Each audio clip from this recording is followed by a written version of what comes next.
ఈ మహాలయ పక్షాల్లో మీ పితృదేవతలకు కాశీ మహాక్షేత్రంలో సెప్టెంబర్ 8 నుండి 21 వరకు జరిగే తిలాహోమంలో పాల్గొనండి. నమస్కారం, శ్రీమాత్రే నమః. ప్రస్తుతం మనతో పాటు ఉన్నారు శ్రీ విద్యాపీఠం వ్యవస్థాపకులు, గత 47 సంవత్సరాలుగా శ్రీ విద్యా ఉపాసనతో ఎంతో మందికి మంత్రోపదేశం చేసినటువంటి గురువులు శ్రీ గురు కరుణామయ్య గురువు గారు మనతో పాటు ఉన్నారండి. వారితో మాట్లాడి ఈ నవరాత్రులకు సంబంధించి మనకి ఎన్నో సందేహాలు ఉంటాయి, అవన్నీ కూడా గురువు గారి మాటల్లో విని నివృత్తి చేసుకుందాం. గురుగారు నమస్కారం అండి. చాలా సంతోషం. ఎప్పుడు అమ్మవారి గురించి ఆలోచన వచ్చినా ముందు మీరు గుర్తొస్తారు. ఆ స్ఫురణ అలా కూర్చుని అంటే ఏదైనా చెప్పేటప్పుడు కూడా, అంటే నేను సోఫాలో కూర్చునేటప్పుడు కూడా నాకు గుర్తొచ్చేది మీ మాటే. ప్రతి చోట ఆవిడే ఉంటుంది, ఆవిడ ఒళ్ళోనే కూర్చున్నాను అనుకో అనే మాట చెప్పారు మీరు మొదటిసారి కలిసి. అదే ఎప్పుడు అలా గుర్తొస్తూ ఉంటుంది అనమాట చెప్పిన విషయాలన్నీ కూడా. చాలా సంతోషం మళ్ళీ మళ్ళీ మిమ్మల్ని కలవటం.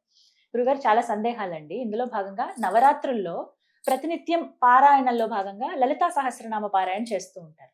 కొంతమంది ఏమో అష్టోత్తరం చదువుతామండి మేము, మాకు ఇది బాగా రోజు అలవాటు అంటారు. అసలు ఈ నవరాత్రుల్లో ఏవి శ్రేష్టం అని చెప్తారు? అష్టోత్తరం చదువుకుంటే మంచిదా, లలితా సహస్రనామం చదువుకోవాలా? మీరు సింపుల్ గా మీకు అర్థం అవడానికి చెప్తా. 2 పెళ్లిళ్ళకి వెళ్ళారండి.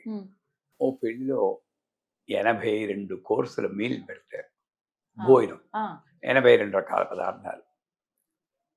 రెండో పెళ్లి పాపం ఇచ్చుకోలేని వాడు పప్పు, గుత్తొంకాయ కూర, కందా బత్తలి, చిన్న చిన్న కూరలు చేసి పెట్టారు. ఇది చాలా రుచిగా ఉంది. అది ఒక్కటి సరిగ్గా లేదు, శ్రద్ధతో చేయలేదు. ఏది నచ్చుతుంది మీకు? ఇదా 82 కోర్సుల మీద 2 కూరలు చేసి రుచిగా కమ్మగా ఉన్నది ఒక్క కూరైనా చాలు అది. సో భక్తితో చేస్తే నీకు ఒక్క నామం చదివినా చాలు. అక్కడ తీసుకొస్తున్నాం టాపిక్ని. అందుకే లలితా సహస్రనామ ఫలశ్రుతిలో ఈ నామాల్లో 1000 నామాల్లో ఒక్క నామం యొక్క ఫలితం చెప్పడానికి సాక్షాత్తు పరమశివునికి కూడా సాధ్యం కాదు. అంటే మనం ఏమనుకుంటాం, చాలా పవర్ఫుల్ అని. నామం ఫలితం అంటే ఎప్పుడు వస్తుంది? నామం ఫలితం శ్రీమాత అనగానే నీకేమన్నా అర్థం అవ్వాలి? ఆవిడ తల్లి. నన్ను పాలు దాక్కుండా పడుకుంటే లేపి పాలు పట్టిన తల్లి ఆవిడ. అదే నాకు జ్వరం వచ్చినప్పుడు అరిచి గీ పెట్టిన అన్నం పెట్టని తల్లి ఆవిడ. నాకు ఏది కావాలో నన్ను అడగకుండా ఇచ్చి తల్లి, అక్కర్లేకపోతే అరిచి గీ పెట్టినా ఇవ్వని తల్లి. కానీ ఆవిడ తల్లి. నేను నాది అనుకునే జరగకపోతే అది తల్లి కాదు అని అనుకుంటున్నాను కదా, అది తప్పు అని నాకు అర్థం అవ్వాలి. ఇంత భావన నేను పెట్టుకుని శ్రీమాత అనగలగాలి. చేస్తున్నావా? ఒక మాట అనేస్తా. ఇంకా భాస్కర్ రాయని వారి అసలు లలితా సహస్రనామం అర్థం తెలుసుకోవాలంటే ఎవరైనా ప్రవచనకర్తలు అందరూ కూడా భాస్కర్ రాయని వారు మనకి ఆదర్శం. ఒక 600 పేజీలు ఉంటుంది అది భాస్కర్ రాయని వారి భాస్కరం. శ్రీమాత అన్న పదానికి ఒక 50 పేజీలు అర్థం చెప్పారు. అంటే అంత అర్థం తెలుసుకుని చేయగలిగితే ఒక్క నామం యొక్క ఫలితం కూడా చాలు. ఇంప్లిమెంట్ చేయాలి. తాపత్రయాగ్ని సంతప్త సమాహ్లాదన చంద్రిక అంటే ఏంటి? నీ నామం ఎవడైతే చదువుతాడో వాడికి ఆధ్యాత్మిక, ఆది భౌతిక, ఆది దైవిక తాపత్రయం ఉండకూడదు. నేనేం చేస్తున్నాను? ఆ పదం చదువుతూనే టైం అయిపోతుంది అనుకో. తాపత్రయాగ్ని సంతప్త అంటే ఎక్కడ నాకు అంటే చేసేది ఒకటి, చదివిది ఒకటి అవుతుంది కదా. అంచేత నెంబర్ 1 అది. ఇంకోటి ఏంటంటే ద్వాదశైతాన్ నామాని ఎప్పయతృణ్యాదపి అని 12 నామాలని చెప్తారు. 12 ఉండొచ్చు, 300 ఉండొచ్చు, 100, 108 ఉండొచ్చు, సహస్రం ఉండొచ్చు. ఏదైనా సరే కావలసింది భక్తి, శ్రద్ధ, ప్రతిఫలాపేక్ష లేకుండా చేయడం, దాని మీదే దృష్టి ఉంచడం. ఇలా కానీ చదవగలిగితే, అసలు నన్ను అడిగితే నవరాత్రుల్లో ఒక్క నామం చెప్పినా కూడా ఆ నవరాత్రుల్లో ఉన్న శక్తి వల్ల ఎంతమంది దేవతలు ఉంటారని. ప్రథమం శైలపుత్రీతి, ద్వితీయం బ్రహ్మచారిణీం, తృతీయం నవదుర్గలు వస్తారు కదండి. ఆ అమ్మవారు. టైంలో ఒక్కొక్కళ్ళు ఒక్కొక్క పేరుతో పిలుచుకుంటారు. అవును. అటువంటి దేవతా సమూహం ప్రకృతిలో ఉన్నటువంటి సమయంలో ఉమ్. నేను సహస్రం చదవాలా, అష్టోత్తరం చదవాలా అని కాదు. ఉమ్. నేను ఎంత శ్రద్ధగా ఒక ఎసెన్స్ హోమియోపతి మెడిసిన్ టించర్ ఉంటుంది, మదర్ టించర్ లాగా అంత ఎసెన్స్ తోటి నేను చదవగలిగితే ఉమ్. నువ్వు ఏది చదివినా పర్వాలేదు. అష్టోత్తరం కాదు, 12 నామాలు చదివినా పర్వాలేదు. ఉమ్. సో ఇక్కడ కావాల్సింది క్వాంటిటీ కాదు, ఉమ్. క్వాలిటీ అని తెలుసుకుంటే ఈ డౌట్ మనకి శ్రద్ధ తీరిపోతుంది. ముఖ్యం అన్నిటికన్నా కూడా. చాలా మంది ఏంటంటే దీక్ష తీసుకున్నప్పుడు లేకపోతే ఈ 9 రోజుల పాటు ఈ దసరా వరకు కూడా సమయాన్ని ఎంచుకుంటారు. ఉదయం, మధ్యాహ్నం, సాయంత్రం అని ఇలా. ఏ సమయంలో పఠిస్తే మంచిది అంటారు? అది ఒక్క నామమే కావచ్చు, జపంలాగా కావచ్చు, సహస్రమే కావచ్చు, ఏవైనా కానీ. సాధారణంగా ఉషక్కాలంలో బ్రహ్మముహూర్తం ఒకసారి మనం అవును. మాట్లాడుకున్నాం. ఉమ్. బ్రహ్మముహూర్తంలో చేస్తే చాలా మంచిది. ఉమ్. అలాగే సంధ్యా సమయంలో చేస్తేనూ మంచిది. ఆహా. ఎందుకంటే ఈ 2 సమయాల్లోనూ ఉమ్.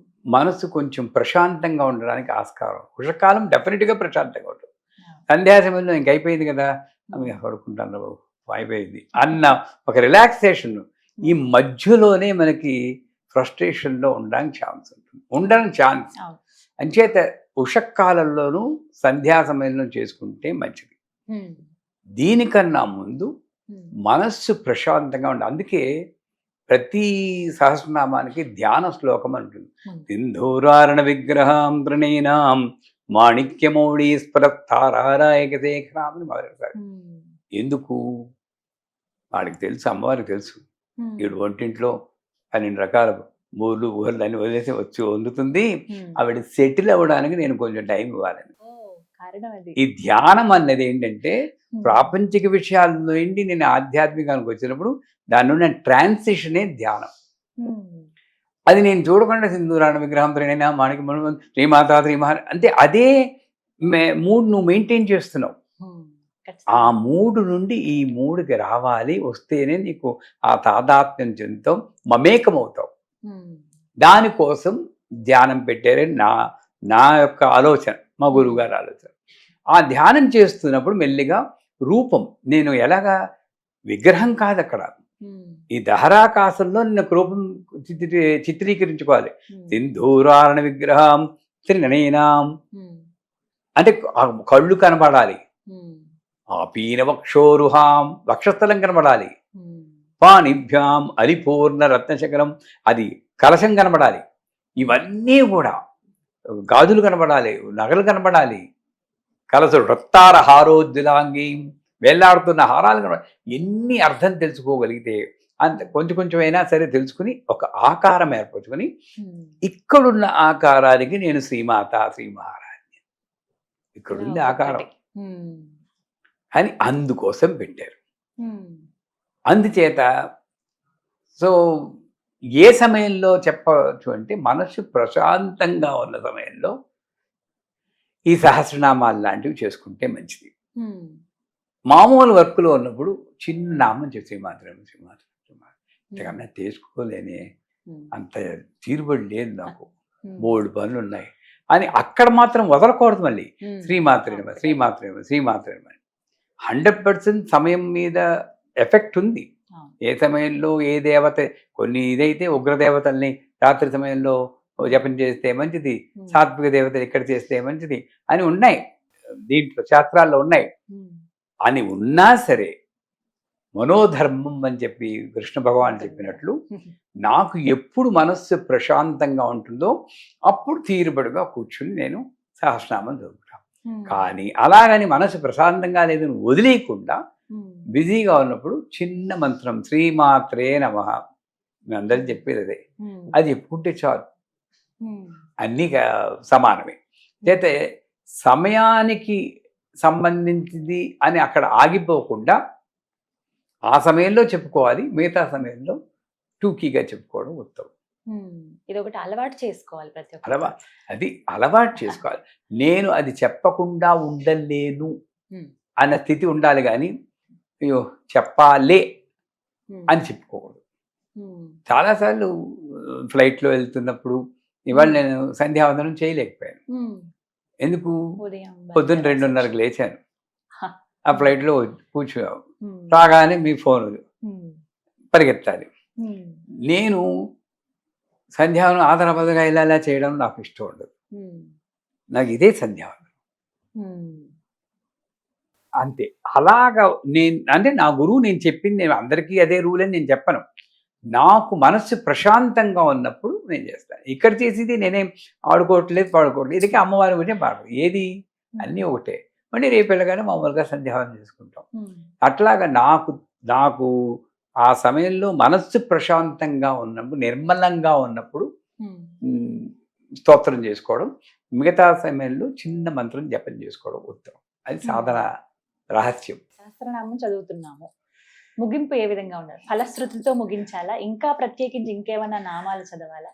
అసలు ఫలశ్రుతితో ముగించమని అనడం అనేది లోకంలో ఉన్న వాడుకే గాని అసలు నన్ను అడిగితే సహస్రనామం చదవడానికి ముందు నువ్వు ఫలశ్రుతి చదువుకో.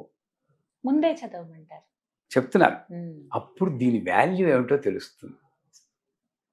అంతే, మర్చిపో ఇంకా. అమ్మో ఇంత గొప్పదనమాట. ఇప్పుడు మీరు సుమన్ టీవీకి వచ్చానండి. రావడానికి ముందు సుమన్ టీవీ అంటే ఎంత పాపులరో నేను చూసుకుంటాను. అబ్బో ఇంత గొప్ప టీవీ అనమాట, ఇంతమంది చూస్తారన్నమాట అంటే ఒక నిబద్ధత ఉంటుంది. అంచేత ఫలశ్రుతి నేను ముందు చదివానంటే అంతే, ఒక్కసారి చదవాలి. దాని మీద అందుకోసమే పెట్టారు. అంతేగాని ఫలశ్రుతి లేకపోతే నీకు ఫలితం రాదు, ఇవన్నీ మధ్య మధ్యలో వాళ్ళు చెప్పింది, అది వేరే విషయం. నేను దాని గురించి కమెంట్ చేయను. లాజికల్గా కుర్రగాళ్ళు ఆలోచించండి. అది చదివినంలో ఏమొస్తుందో ఒకసారి చదువుకుంటారు. చాలా బ్రహ్మ విష్ణు మహేశ్వరులు కూడా చెప్పలేదు. నా అదృష్టం అంతే, మర్చిపోండి. ప్రతిసారి దాన్ని చెప్పండి. చివర్లో శ్రీ శివ శివశక్తి రూపిణి లలితాంబిక అంతే, అదే ఎండింగ్. లలిత తర్వాత ఇంకెవరు ఉన్నారమ్మా ఎండ్ చేయడానికి? ప్రారంభం ఆవిడే, ముగింపు ఆవిడే. శ్రీమాత ఆవిడ, లలిత అంబిక ఆవిడ. ఆవిడ గొప్పతనం అదే. మీరు నేను కలిసామంటే hi I'm Anjali, sorry I'm Geetanjali, glad to meet you అంటారు. ముందు పేరు చెప్పేశారు. ఆవిడ మరి గొప్ప కదా, యునిక్ కదా. ఆవిడ పేరు చెప్పలేదు. ఐఎమ్ శ్రీమాత. నా క్యారెక్టర్ చెప్పుకున్నాను, నా గుణం చెప్పుకున్నాను. చివర్లో ముగింపు లలిత, అది ముగింపు అంటే. అంచేత ముగింపుకి ఫలశ్రుతి ఉండాలని నా దీంట్లో సాధనలో నేను ఎప్పుడు ఫలశ్రుతి చదవలేదు. ఒక్కసారి మీలాంటి వాళ్ళకి చెప్పడం కోసం ఇందాక చెప్పినప్పుడు ఒక్క నామం చెప్పడానికి కూడా శివుడికి అందుకొని చదివేనేమో. కానీ ఈ గంధంతో చేస్తే ఇది వస్తుంది, పుష్పంతో చేస్తే ఇది వస్తుంది, బిల్వపత్రాలతో చేస్తే ఇది వస్తుంది అని చదివి విరుక్కున్నాను. నేను ఎప్పుడు కూడా దానికోసం చేస్తే ఇది వస్తుంది ఈ జన్మలో నేను చేయలేదు. నాకు ఆనందం కోసం చేశాను అంతే.